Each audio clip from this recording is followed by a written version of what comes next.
নানা নানু বেঁচে থাকা পর্যন্তই নানু বাসা সুন্দর। আলহামদুলিল্লাহ, আমার নানু এখনও বেঁচে আছে, তবে আমার নানা ভাই এখন আর নেই। উনি আরও দীর্ঘ 4 বছর আগে আমাদের ছেড়ে চলে গেছেন আল্লাহর কাছে, আল্লাহ পাকের কাছে। আল্লাহ যেন ওনাকে জান্নাতবাসী করে। তবে হ্যাঁ, আমি তখন মাত্র বিয়ে হয়েছে, তখন কখনোই ওনার জন্য কিছু করতে পারিনি, সেটার জন্য আমার খুবই খারাপ লাগে।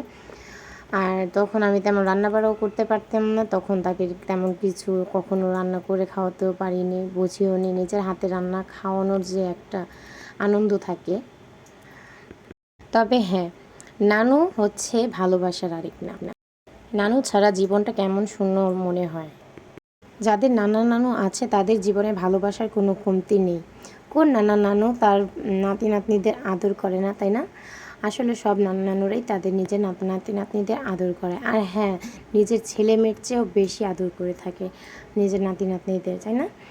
আর আমার নানুও ঠিক তাই। আমার নানু এখন আল্লাহর রহমতে বেঁচে আছেন। আমি চাই আল্লাহ যেন করে নানুকে অনেক দিন দীর্ঘায়ু করুক আর অনেক অনেক ভালো রাখুক, সুস্থ রাখুক। আমরা প্রায় প্রায় ছুটে যাই নানুর কাছে, আর খুব ভালো লাগে। উনিও খুব ভালোভাবে আমাদের যত্ন করে ভালোবেসে রান্না করে খাওয়ান।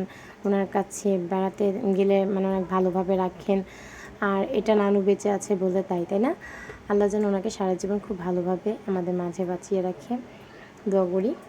তারপরে এই তো নানুর শরীরটা খুব অসুস্থ ছিল, তাই নানু এখন বর্তমানে ঢাকায় আমার মামার বাসায় আছে। আমি ভাবছিলাম আমার বাসায় আসবে, কিন্তু উনি আমার বাসায় আসতে পারেনি অসুস্থতার কারণে। তাই নানু আমার হাতে সাদা মাংসটা পছন্দ করে, একটু সাদা মাংস রান্না করলাম। আর এইখানটাতে আমি পোলাও চাল রান্নার জন্য নিয়েছিলাম। তারপরে চালগুলো আমি ভাবলাম ওনার জন্য রান্না করবো, একটু বেশি করে রান্না করে নিজেরাও খেয়ে নেবো। আর আমার ঘুম থেকে উঠতে 12:30 বেজে গিয়েছিলো, যেহেতু লেট হয়ে গেছে, আমি খুব লেট লতিফ। তো ভাবলাম যে রান্নাটা একেবারেই সেরে ফেলি। যাই হোক, তারপরেই তো একটু ডিমের কোরমা করে নিলাম। ভাবলাম যে ডিমের কোরমাটাও করি। আমার হাতের ডিমের কোরমা আমি এই পর্যন্ত দ্বিতীয়বার করলাম, আর আলহামদুলিল্লাহ খুবই ভালো হয়। তারপরে খাওয়া দাওয়ার পরে আমি ওনাদের জন্য খাবারগুলো একটু বক্স করে রেখে দিয়েছি, যাতে করে খাবারগুলো একটু গরম থাকে, প্যাকেট করে দেন।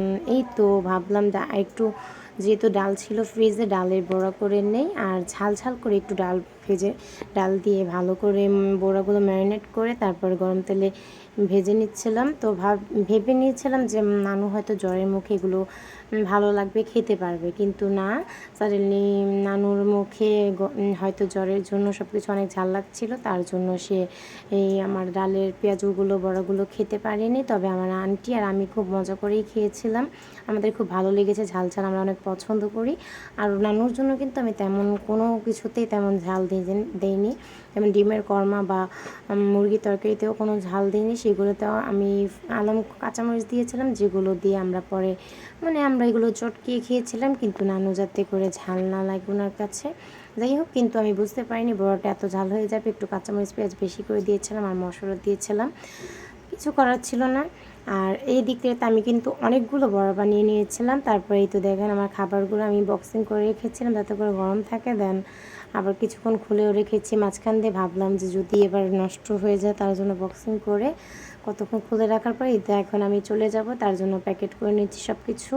একটা ব্যাগে ভরে প্যাকেট করে দেন সুন্দর করে এগুলো একসাথে মানে ঠিক করে নিচ্ছিলাম। যেহেতু আমার সাথে আমার বাবু আছে, বাবুকে আমার রেডি করতে হবে, ওকে রেডি করে দিয়ে এগুলো বক্সিং করে, আর তারপরে এই তো দেখুন আমার ব্যাগ রেডি। আর এই তো আমার বড়াগুলো আমি এগুলো আরেকটা বক্সে রেখে নিয়েছিলাম।